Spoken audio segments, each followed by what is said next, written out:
U.S. President Donald Trump making some news as he boarded Marine One on his way to Asia on Friday morning, saying that he will actually spend an extra day in the region in the Philippines to attend the Leader Summit of the East Asia Summit. And of course, he's been under increasing pressure to do just that. Take a listen.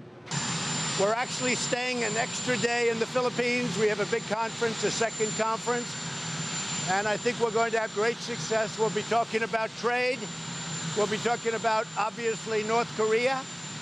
We'll be enlisting the help of a lot of people and countries. We'll see what happens, but I think we're going to have a very successful trip. And a Korean embassy official told me in response his attendance is, quote, very good news, not only for the ROK, but for all of our Southeast Asian friends.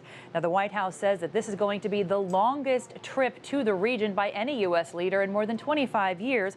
The president will begin in Hawaii, followed by a trip to Tokyo and to Seoul, where he'll have a state visit and a major speech on DPRK denuclearization before the ROK National Assembly. He then travels to Beijing, where he will also have a state visit with Chinese President Xi Jinping, focusing on trade and the DPRK nuclear crisis. He then travels to Vietnam to participate in the APEC conference. That's a major speech on regional trade expected there. And then he wraps up with his trip to the Philippines, where he'll meet with President Rodrigo Duterte, attend events around the U.S.-ASEAN summit, and of course, as we mentioned, also visit the East Asia Summit.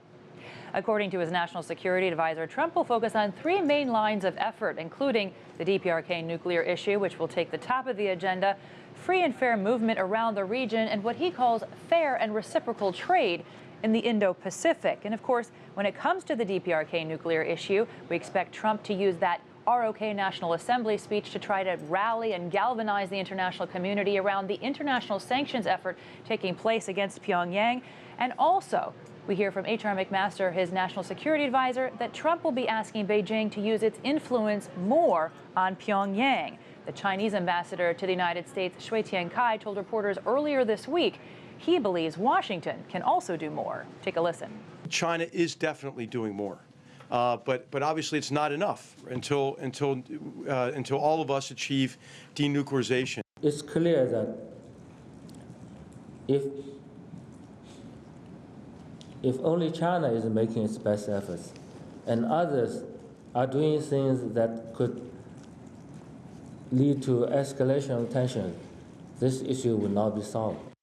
Just before he left on his trip, the U.S. Treasury Department formally blocked the Chinese bank called the Bank of Dandong from the U.S. financial system. It accuses the bank of providing a gateway for financing of Pyongyang's illegal nuclear weapons program.